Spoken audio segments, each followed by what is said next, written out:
우리에게 주시는 하나님의 말씀은 출애굽기 14장 10절로 14절까지 말씀입니다. 구약 성경 103페이지에 있습니다. 한 목소리로 교독해서 봉독하십시다.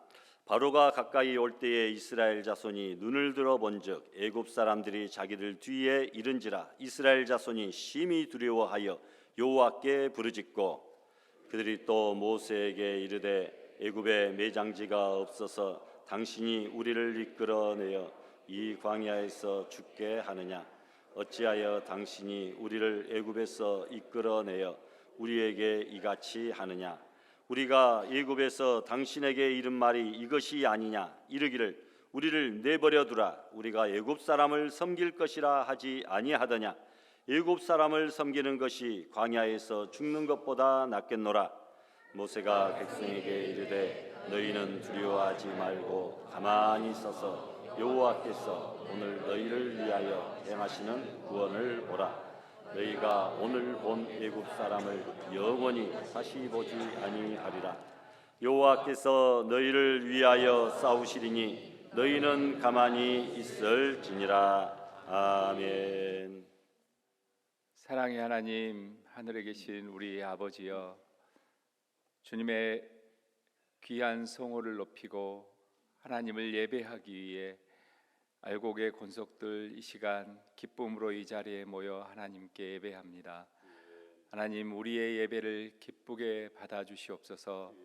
오직 보좌에 계신 이와 어린 양께 존귀와 영광과 찬송이 세세 무궁토록 있기를 소망합니다.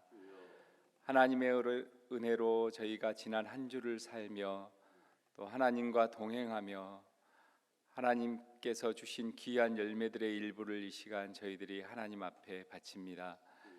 말씀을 통해서 하나님을 더 알게 하셨음에 감사합니다.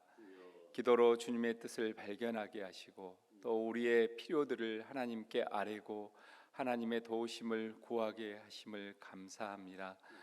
하나님, 성도들을 돌아볼 마음을 주셨음을 감사합니다.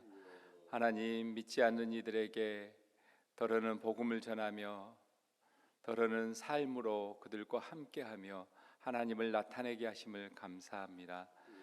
하나님, 그러나 우리는 연약하여서 본질상 악하여서 하나님의 뜻을 저버리고 우리 뜻대로 산 것도 많았음을 또한 고백합니다.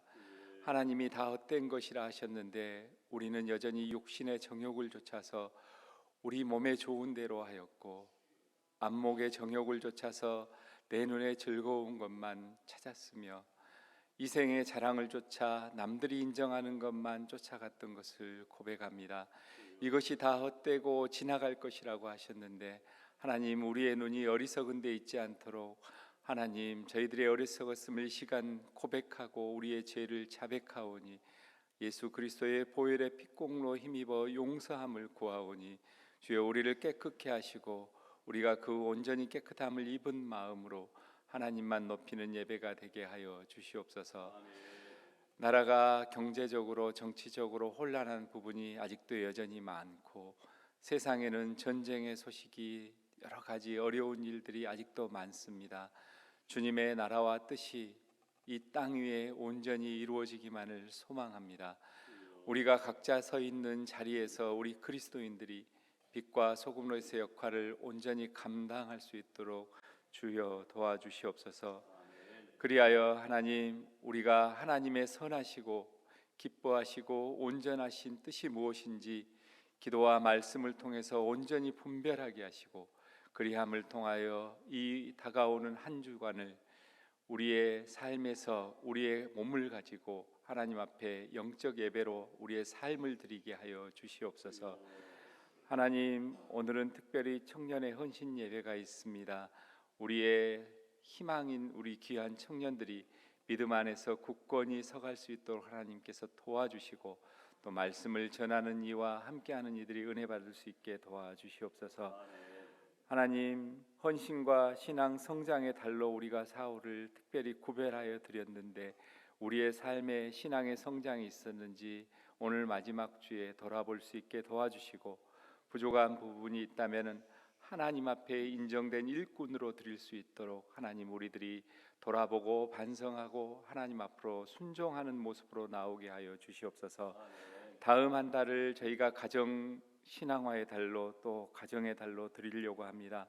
하나님 잠언 말씀을 통해서 우리가 또 우리의 삶들을 가정을 하나님이 어떻게 주셨는지 깨닫고자 하오니 주여 우리가 말씀 가운데 성장할 수 있게 도와주시옵소서. 하나님 각 교회의 기관들이 여러 가지 계획한 일들이 많이 있습니다. 특별히 다가오는 한 달 동안 그 일들이 주님의 뜻 가운데에서 양적인 성장이 아니라 정말로 믿음 안에서의 성숙이 이루어질 수 있게 주님의 은혜 가운데 주님께 의지하여 더욱더 발전하는 기관들이 될 수 있게 도와주시옵소서. 말씀을 가지고 단위에 서신 목사님께 은혜를 더하여 주셔서 귀한 말씀 하나님께서 주신 은혜대로 깨달은 대로 성령님의 도우심을 따라 바로 전할 수 있게 도와주시고 저희가 그 말씀에 순종하고 옥토밭되어서 삶으로 신앙 고백으로 나타낼 수 있게 도와주시옵소서. 하나님의 거룩하신 성호를 찬양하는 찬양대회의 은혜로 함께 하시고 준비하는 손길 가운데 은혜가 넘쳤던 것처럼 이 시간 성도들이 한마음 한뜻으로 그 귀한 찬양에 동참하여 우리 하나님의 귀하신 이름을 나타낼 수 있게 하여 주시옵소서. 하나님 여러 가지 이유로 이 시간에 함께하지 못한 귀한 성도들이 있습니다. 어디에 있든지 하나님께서 지켜주시옵소서. 더러는 아파서 더러는 여러 가지 시험을 들어서 더러는 혹여 제약된 자리에 있을지도 모릅니다. 우리는 모르지만 주님은 모든 사정을 아시오니 하나님은 속히 제약된 자리에 있다면 벗어나게 해주시고 여러 가지 어떠한 사정이 있더라도 이 귀한 예배의 자리를 기억하여 다음 주에는 함께 하나님을 높이고 예배할 수 있는 은혜 또한 허락하여 주시옵소서. 하나님 이 한 주간을 살 때 우리가 승리하는 자로 주님과 동행하는 자로 살고 돌아와 다음 주에는 하나님께 더 큰 삶의 열매들로 하나님께 드릴 수 있게 지키고 인도하시고 보호하여 주실 것을 믿고 감사드립니다. 주님의 은혜에 감사드리고 이 모든 말씀 거룩하신 예수님 이름으로 기도드립니다. 아멘.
할렐루야. 아멘. 감사합니다.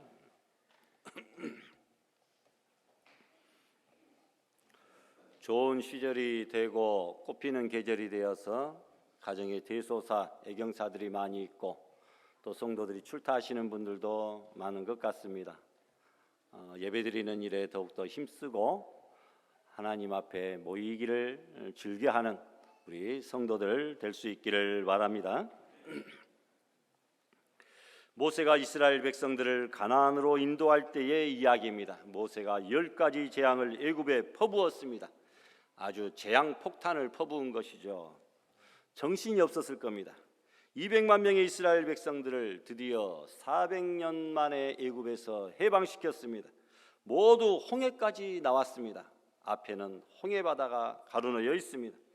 그러자 애굽은 온통 난리였습니다. 노예들을 다 내보내고 나니까 사회가 마비가 됩니다. 일할 사람이 없었습니다. 짓던 모든 공사가 중단됩니다. 벽돌 공장도 마비됩니다. 각종 공장들이 쉬게 됩니다. 농사 지을 사람이 없어서 식량난이 발생할 것이 뻔한 일이었습니다. 소와 양을 돌볼 목자가 없어서 짐승들도 모두 굶어 죽게 생겼습니다. 들판에 익어가는 밀과 보리를 거둘 노동력이 없어서 곡식이 썩어갈 그런 지경이 되었습니다. 그래서 바로는 이스라엘 백성들을 다시 잡아들이려고 자기가 내린 결정을 후회하며 그들을 뒤따라갑니다.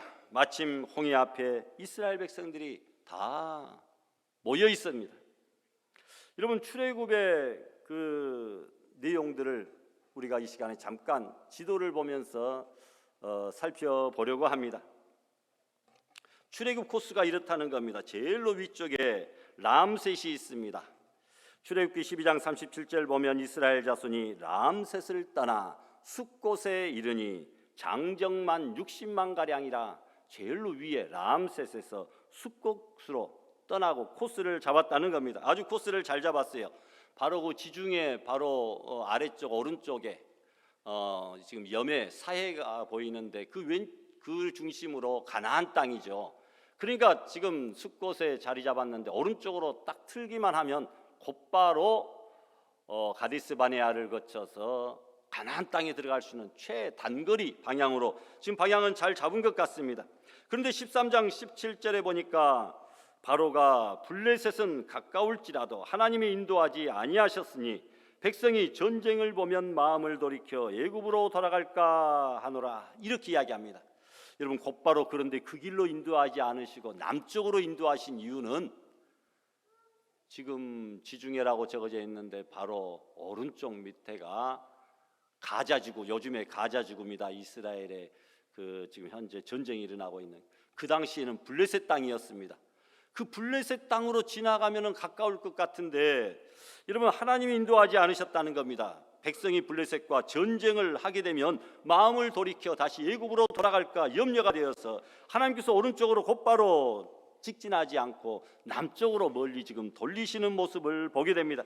13장 18절에 보니까 하나님이 홍해의 광야 길로 돌려 백성을 인도하셨다라고 말합니다. 그리고 20절에 보니까 숫곳을 떠나서 광야 끝 에담에 장막을 치니, 숫곳 나오잖아요. 거기에서 광야 끝 에담에 장막을 쳤다.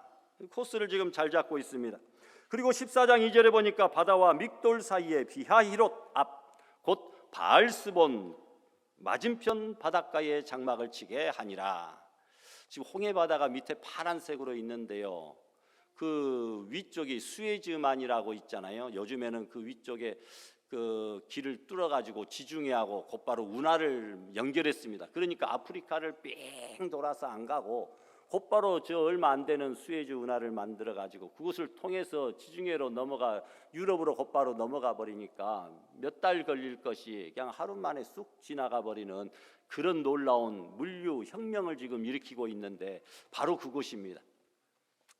여러분, 이제 블레셋과 싸우면 애굽으로 돌아갈 것 같아서 안 되겠다, 남쪽으로 돌리는데 밑에 홍해는 지금 굉장히 넓습니다. 폭이 거의 200km나 돼요. 그런데 그쪽으로 돌리지 아니하고 그쪽은 못 건너갑니다. 그러니까 위쪽에 수에즈만, 그리고 그 위쪽에 조그만 그 강과 같은 그 넓은 강과 같은 그런 좀 조그맣게 보여도 실은 넓습니다. 그쪽으로 건너게 하나님께서 하셨다. 아래쪽은 너무 넓으니까, 폭이 넓으니까, 수에즈만만 해도 너무 넓으니까 하룻밤에 다 못 넘어가니까 그 위에 있는 조그만 비하히롯과 건너편 바알스본 맞은편 바닷가에 장막을 치게 했다. 이제 그곳을 넘어가려고 하나님께서 그곳으로 인도하셨다라는 겁니다. 이때 바로가 외쳤습니다. 14장 3절에 보니까 그들이 그 땅에서 멀리 떠나 드디어 광야에 갇힌 바 되었구나 라고 생각합니다. 곧바로 우회전해가지고 직진했으면 블레셋 땅으로 통과해서 금방 갈 수 있는 길을 그들이 지금 광야길로 접어들어서 도관에 갇힌 쥐가 되었구나. 하나님은 작전에 미숙한 분이로구나. 지금 바로가 쾌재를 울리면서 그 바로 앞에 홍해를 앞두고 있는 이스라엘 백성들의 바로 뒤까지 지금 쫓아온 급박한 상황이었다라는 겁니다. 그러나 그 지도를 보니까 하나님의 은혜로 홍해를 건너 바알스본에서 아래쪽 시내산에 그곳에서 1년간 머물면서 하나님 앞에 율법을 받고, 그리고 그 위에 쭉 올라가서 가디스 바네아 그곳에서 정탐꾼들을 보내어 40일 동안 가나안 온 땅을 정탐하게 하는 그런 일들이 저 지도에 저렇게 나와 있습니다. 이제 여러분, 무기가 없는 이스라엘 백성들을 탱크만 600대를 가진 애국 군대가 다시 잡아가는 것은 이제 시간 문제였습니다. 애국 군대가 점점 다가오고 있습니다. 그런데 앞에는 지도에서 보았듯이 홍해가 가로막혀 있습니다. 뒤에는 애국 군사입니다. 앞으로 가도 죽음이고 뒤로 가도 죽음입니다. 앞으로 가면 물에 빠져서 아주 수장되어서 죽고, 뒤로 가면 애국 군대에게 칼에 맞아 죽게 생겼습니다. 사면초가요 진퇴양난입니다. 이때 두 가지 반응이 일어났습니다. 이스라엘 백성들은 앞뒤로 막힌 것만 보았습니다. 그런데 모세는 뚫어진 곳이 있음을 보았습니다. 그들의 시각이 정반대인 것을 보게 됩니다. 백성들은 앞뒤로 막힘을 보고 이렇게 부르짖습니다. 오늘 본문 11절과 12절에 있는 말씀입니다. 이스라엘 백성의 부르짖음에 그 감동을 가지고 우리 다 같이 한번 빠른 목소리로 봉독합니다. 애굽에 매장지가 없으므로 당신이 우리를 이끌어내어 이 광야에서 죽게 하느냐? 어찌하여 당신이 우리를 애굽에서 이끌어내어 우리에게 이같이 하느냐? 우리가 애굽에서 당신에게 이른 말이 이것이 아니냐? 이르기를 우리를 내버려 두라. 우리가 애굽 사람을 섬길 것이라 하지 아니하더냐? 애굽 사람을 섬기는 것이 광야에서 죽는 것보다 낫겠노라. 백성들은 앞뒤가 꽉 막힌 걸 보고 하나님과 모세를 원망하고, 애굽에서 나오지 말 걸 왜 우리가 나와서 이 고생을 하고 이 광야에서 매장지도 없는 이곳에서 죽게 만들었느냐, 불평합니다. 그러나 모세는 막힘을 보지 아니하고 뚫어져 있는 그곳을 바라보면서 이렇게 말합니다. 같이 봉독합니다. 너희는 두려워하지 말고 가만히 있어서 여호와께서 오늘 너희를 위하여 행하시는 구원을 보라. 너희가 오늘 본 애굽 사람을 영원히 다시 보지 아니하리라. 여호와께서 너희를 위하여 싸우시리니 너희는 가만히 있을지니라. 아멘. 여러분, 그때 하나님께서 모세에게 홍해의 지팡이를 내어밀라 명합니다. 모세는 지팡이를 홍해로 내어밉니다. 그럴 때 21절 말씀 보니까 모세가 바다 위로 손을 내밀 때에 여호와께서 큰 동풍이 밤새도록 바닷물을 물러가게 하시니 물이 갈라져 바다가 마른 땅이 된지라. 여러분, 그 바다, 넘실거리던 바다가 동풍으로 갈라져서 밤새도록 동풍이 불어 갈라져서 이제 신장로가 되었다, 이 말입니다. 그리고 이스라엘 백성들이 홍해를 건넜습니다. 성경은 말하기를 이스라엘 백성들이 바다를 건널 때에 양쪽으로 물벽이 되어 있다, 이렇게 말하고 있습니다. 양쪽으로 물벽을 이루었다, 벽을 이루었다. 여러분, 밑에 홍해를 건너려고 한다면 가까운 곳이 200km나 됩니다. 홍해 그 바다 폭이. 그 깊이는 가장 낮은 곳이 200m가 됩니다. 그러니 그쪽으로 200km를 건너려고 하면 여러분 몇 주가 걸려야 되겠죠. 200m의 물벽을 세우려면 그것도 참 힘든 일일 것입니다.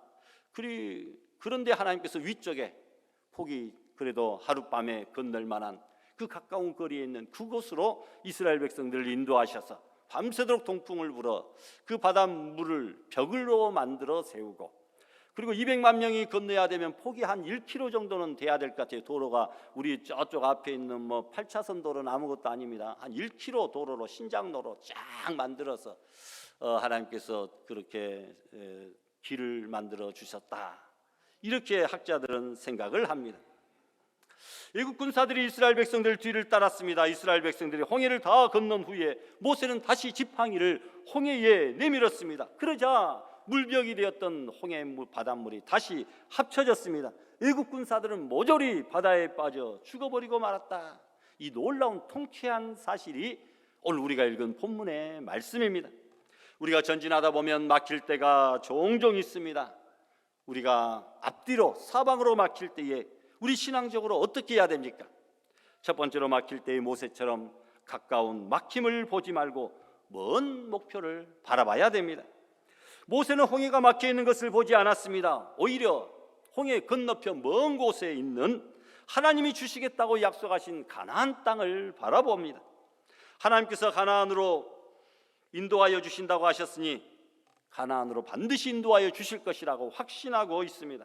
이 세상에 무슨 일을 하든지 막힘없이 순조로운 일은 없죠. 세상 일도 그러하고 사업도 그러하고 가정사도 그러하고 교회 일은 더더욱 그렇습니다. 주의 일이라고 쉽사리 잘 되는 법이 없습니다. 그렇다고 해서 어렵사리 또한 안 될 일도 없습니다. 그러니까 너무나 자만하지 말고 또 낙심하거나 포기해서도 안 된다라는 겁니다. 윌리엄 헨리 워드는 늘 이렇게 말했다고 전해집니다. 업적이 있으면 대가가 있다. 목표가 있으면 적대자가 있다. 승리가 있으면 문제가 있다. 성공이 있으면 희생이 있다. 이런 가나안 땅에 들어가기 위해서 그 정도 막힘이, 고난이, 걸림돌이 없겠습니까? 어떤 물리학자가 이렇게 말합니다. 모든 우주 법칙은 저항의 법칙이다. 비행기의 원리는 저항으로 인하여 물체가 뜬다는 것이다.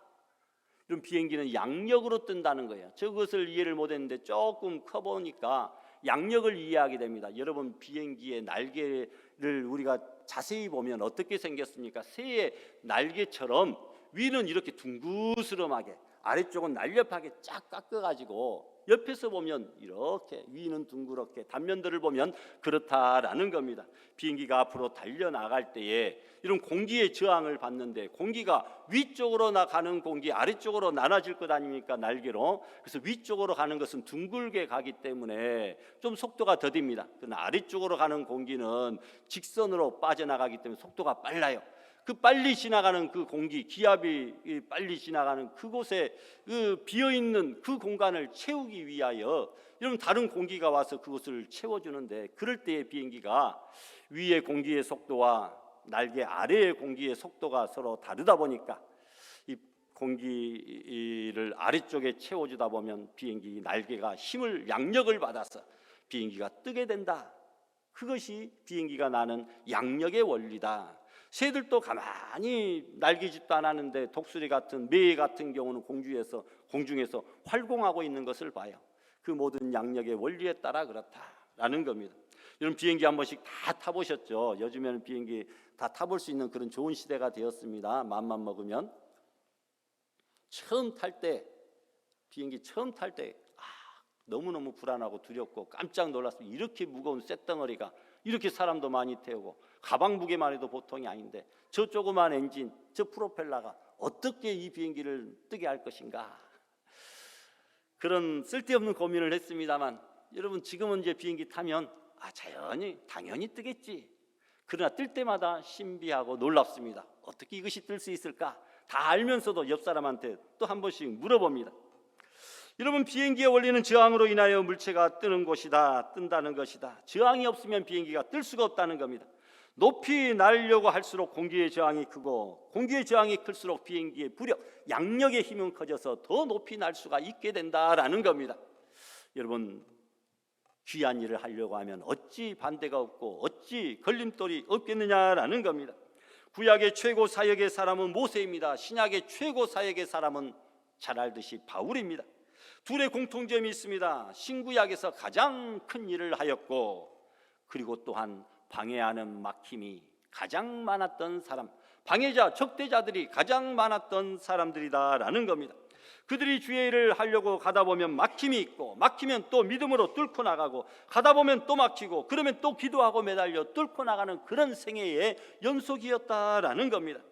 미국의 유명한 설교자 찰스 스윈돌 목사님이 바울에 대하여 이렇게 말합니다. 바울의 비판자들은 일생 안디옥에서 마케도니아 해안까지, 소아시아에서 예루살렘까지, 그리고 예루살렘에서 로마까지 평생 그가 가는 곳마다 끈덕지게 따라다니며 괴롭혔다. 바울에게는 평생 반대자가 그칠 날이 없었다. 그럼에도 불구하고 그가 이런 위대한 사역을 완성할 수 있었다라는 겁니다. 여러분, 목표를 향하여 가다 보면 막힐 때가 종종 있습니다. 그럴 때 모세는 눈앞에 막히는 홍해를 바라보지 아니하고 뚫려있는 먼 곳에 가나안을 바라보았다. 하나님의 약속을 바라보았다라는 겁니다. 그런데 이스라엘 백성들은 가까운 곳에 막혀있는 홍해를 바라보고 멀리 있는 가나안 땅과 하나님의 약속을 바라보지 못했다라는 겁니다. 여러분, 멀리 보면 다 보이는데, 나아갈 방법이 보이는데 멀리 보지 않고 하나님을 바라보지 않는다라는 겁니다. 다윗과 골리앗의 싸움도 마찬가지입니다. 이스라엘 백성들은 그들 앞에 서 있는 거인 장수 골리앗만 바라보았습니다만, 그러나 다윗은 골리앗 뒤에 멀리 있는 거대하신 능력의 하나님을 바라보았기 때문에 그 골리앗과 단판 싸움을 할 수가 있었다라는 겁니다. 토끼와 거북이 경주를 우리가 잘 압니다. 거북이가 토끼를 이겼습니다. 우리의 상식으로는 토끼가 거북이 상대가 안 되겠죠. 그런데도 거북이가 이깁니다. 왜 그렇습니까? 거북이는 먼 목표를 보고 누가 무엇이라고 말하든지 그것만 보고 힘차게 달렸습니다. 달린다고 해봤자 토끼 걸어가는 속도보다도 못하겠죠. 그러나 토끼는 먼 목표를 보지 아니하고 가까이 있는 거북이만 보았습니다. 거북이만 보았기에 거북이가 멀리 떨어져 있는 것을 보고, 쫙 뒤쳐져 있는 것을 보고 잠깐 쉬었다 가야 되겠다, 잠을 자고 말았습니다. 결국 거북이가 이겼다는 겁니다. 다윗과 사울이 그렇습니다. 다윗은 하나님만 바라보고 누가 뭐라고 하든지 하나님만 일을 하였는데, 하나님의 일만 하였는데, 사울은 어떻게 했습니까? 하나님을 바라보지 아니하고 다윗만 늘 쫓아다녔습니다. 죽이려고 쫓아다녔습니다. 그럴 때 다윗이 이깁니다. 이순신 장군과 원균의 차이도 그렇습니다. 이순신은 항상 나라의 승리, 일본군의 물리침만 바라보고 전진 또 전진하였는데, 그러나 간신 원균은 이순신만 감시하고 이순신만 넘어뜨릴 계략만 세웠다라는 겁니다. 결국은 이순신이 이기지 않았습니까? 배너 영화를 보셨을 겁니다. 배너는 목표만 향하여 말을 몰았습니다. 그런데 그의 적 호민관이라고 하는 그의 적은 목표는 바라보지 아니하고 자꾸 배너만 감시하고 배너의 전차를 넘어뜨리려고 배너에게 채찍질을 하고, 그렇게 할 때 결국은 배너가 그 전차 경주에서 승리하게 되는 것을 보게 됩니다. 우리 교회도 수년 전에 배너 영화를 극장을 빌려가지고 전교인들이 한번 감상했던 그 기억도 있습니다. 가인과 아벨의 차이도 같습니다. 아벨은 하나님만 바라보았습니다. 늘 성실하게 제사 준비하고, 그러나 가인은 하나님을 보지 아니하고 눈앞에 아벨만 감시하였습니다. 결국은 아벨이 승리하였다라는 겁니다. 모세는 가까운 곳에 있는 막힘을 보지 않고 먼 곳에 있는 하나님이 약속하신 가나안의 목표를 바라보았습니다. 그럴 때 모세가 이깁니다. 막힘이 있을 때는 가까운 막힘을 보지 말고 먼 목표를 보고 달려가시기를 바랍니다. 이것이 승리의 비결입니다. 우리도 문제가 생겼을 때 당장의 문제만 보지 말고 문제 뒤에 하나님, 문제보다도 크고 위대하신 능력의 하나님을 바라볼 수 있기를 부탁합니다. 두 번째로 모세처럼 우리도 막힘을 부정으로만 보지 말고 긍정으로 보자라는 겁니다. 앞에는 홍해로 막혀 있고 뒤에는 애국 군사로 막혀 있습니다. 그러나 결과적으로 보니까 이 두 가지 막힘은 막힌 것이 아닙니다. 하나님이 승리하시고 복을 주시기 위하여 꼭 필요한 필요 조건들이었다라는 것이죠. 출애굽에 있어서 앞에 홍해는 반드시 필요했고 뒤에 애국 군사들의 추격도 반드시 필요했다. 막힌 것은 그러나 결국 막힌 것이 아니라 지내놓고 보니까 뚫림이었다. 긍정적으로 봐야 된다는 겁니다. 지내놓고 보니까 하나님의 오묘한 섭리가 들어있더라는 겁니다. 일석이조라는 말이 있죠. 돌 하나로 새 두 마리를 잡는다. 굉장히 실력 있는 사람이죠. 홍해와 애국 군사 사이에 이스라엘 백성들을 몰아넣으신 하나님의 오묘한 섭리는 일석이조가 아니라 일석십조 정도 됩니다. 놀라운 하나님의 뜻이 그 속에 담겨 있다라는 겁니다. 첫째로 이스라엘 백성들에게 출애굽은 하나님이 개입하고 계시다는 것을 알려주는 사건입니다. 하나님이 아니면 결코 홍해를 가를 수가 없고 바닷물을 물러가게 할 수가 없기 때문입니다. 어떻게 바다가 마른 땅처럼 변하게 됩니까? 자연의 법칙과 원리를 완전히 거스려 버립니다. 이 창조주 하나님만이 하실 수 있는 놀라운 일 아닙니까? 하나님이 이스라엘 백성들을 또한 지극히 사랑하고 계시다고 하는 그 사실을 보여주는 놀라운 사건입니다. 또 있습니다. 그동안 이스라엘 백성들은 모세를 신뢰하지 않고 있었습니다. 자신들이 애굽에서 종살이 고생할 때에 왕궁에서 40년 동안 호의호식하다가 어디로 갔는지 하루아침에 모르게 사라졌던 사람이 갑자기 나타나서 지도자가 되어 하나님이 나를 지도자로 세웠다, 나를 따르라고 할 때에 백성들은 그를 신뢰하지 않았습니다. 그러나 모세를 통하여 홍해가 갈라졌습니다. 홍해가 갈라져서 자기들은 다 살고 애굽 군사들은 몰살을 당했다라는 겁니다. 이 모습을 보고 이스라엘 백성들은 하나님을 경외하고 모세를 믿게 됩니다. 그래서 14장 31절에 보니까 이스라엘이 여호와께서 애굽 사람들에게 행하신 그 큰 능력을 보았으므로 백성이 여호와를 경외하며 여호와와 그의 종 모세를 드디어 믿었다. 그리고 또 있습니다. 여러분, 하나님은 애굽의 군사를 없애버릴 계획을 이렇게 다이나믹하게 준비하고 계셨다라는 겁니다. 애국 군대를 그대로 방치해두면 광야 생활할 이스라엘 백성들 40년 동안 광야 생활할 터인데, 그것을 보고 애국 군대가 2번, 3번, 10번 또 포로로 사로잡아가려고 쳐들어오지 않겠습니까? 두고두고 이스라엘 백성들을 괴롭힐 것이 틀림없기 때문에 그들을 전부 다 홍해바다에 수장시켜버립니다.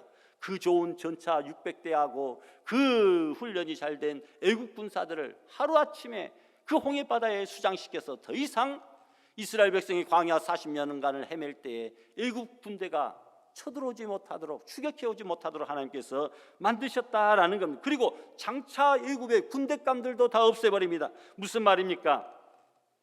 바로 애굽 사람의 장자를 데리고 가시는 10번째 재앙, 마지막 재앙이 장자를 죽이는 재앙 아닙니까? 애굽의 군사를 없앨 뿐만 아니라 장차 군사감이 될 그들의 장자까지도 전부 다 하룻밤 사이에 몰살시켜버리고 말았다라는 겁니다.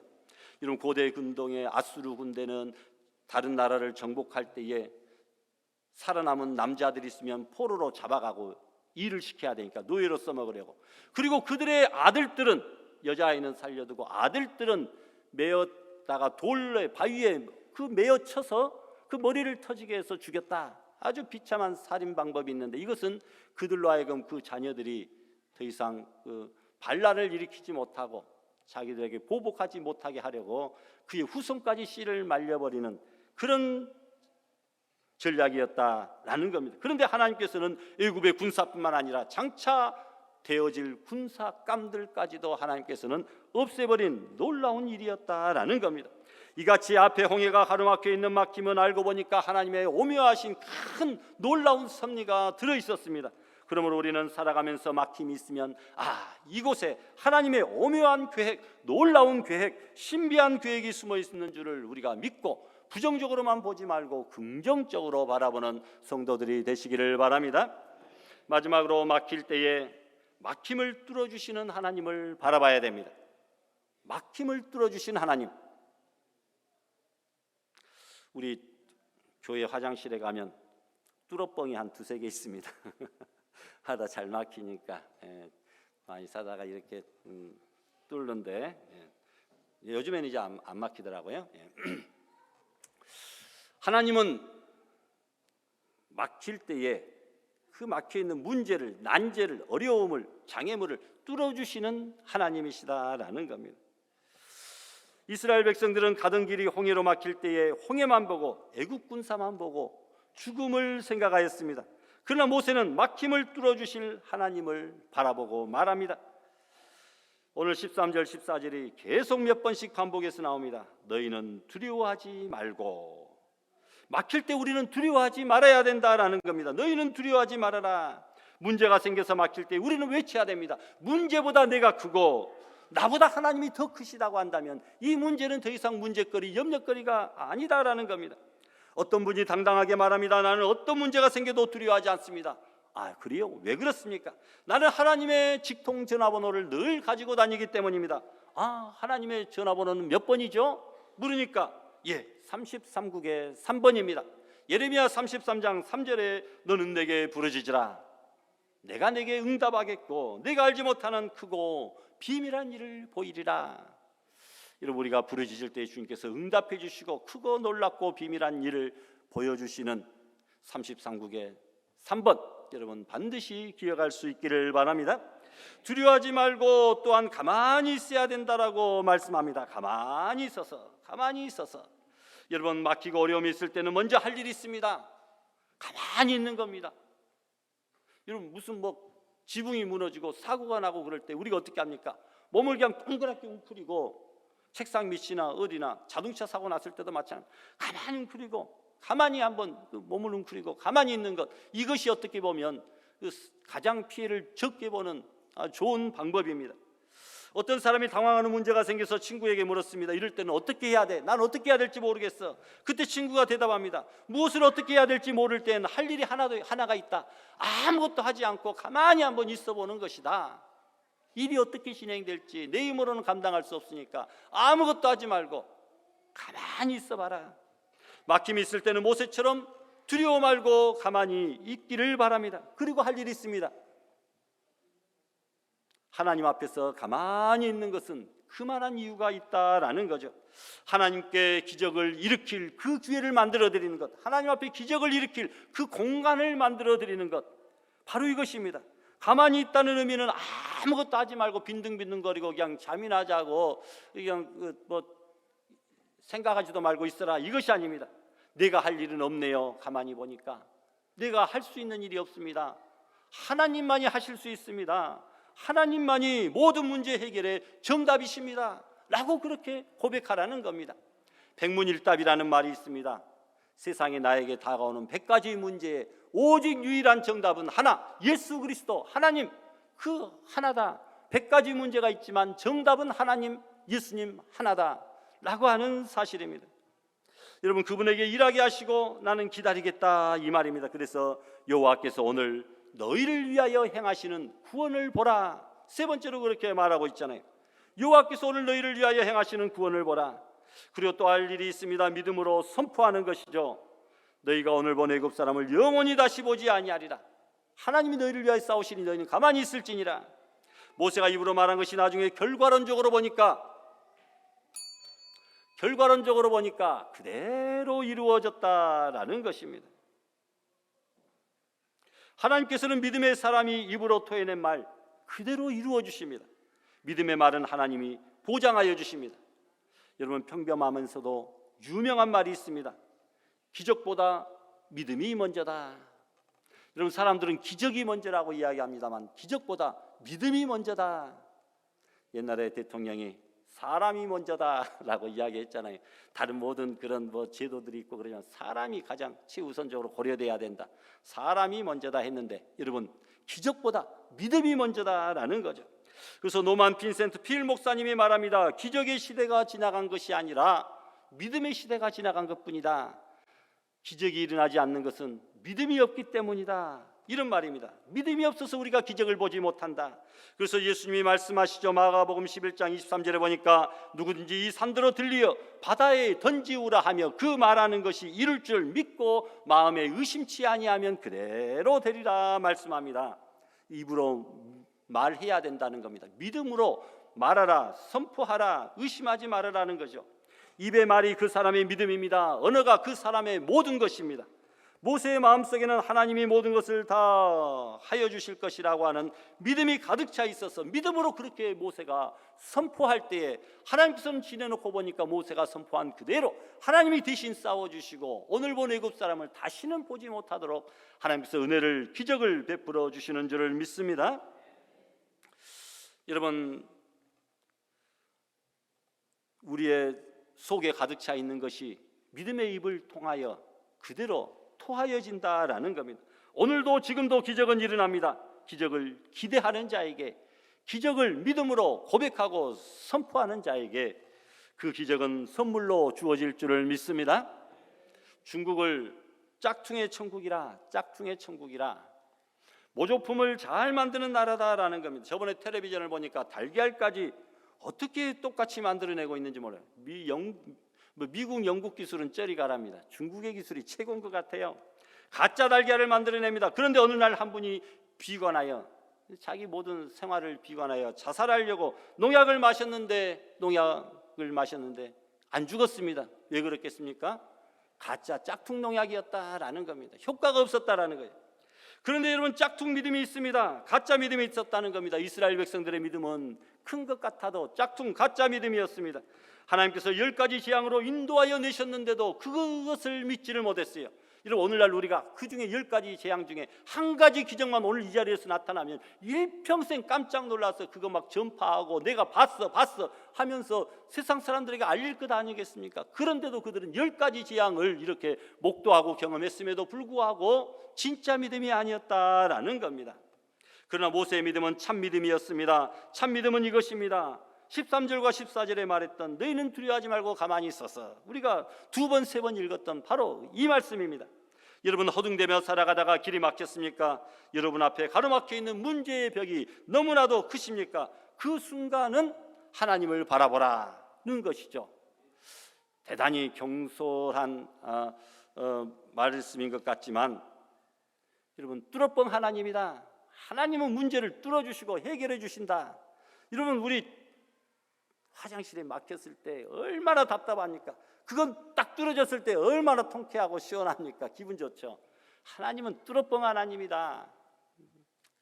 여러분, 앞으로 나아갈 수도 없을 때에, 뒤로 돌아갈 수도 없을 때에, 좌우로 손을 뻗어도 아무도 도와줄 수 없는 막다른 골목에 우리가 다다랐을 때에, 땅으로 꺼지고 싶은데 땅으로 내려갈 수도 없을 때에 오직 한 곳, 사방이 막혀있고 아래가 막혀있다 할지라도 뚫려있는 곳 한 곳이 어디입니까?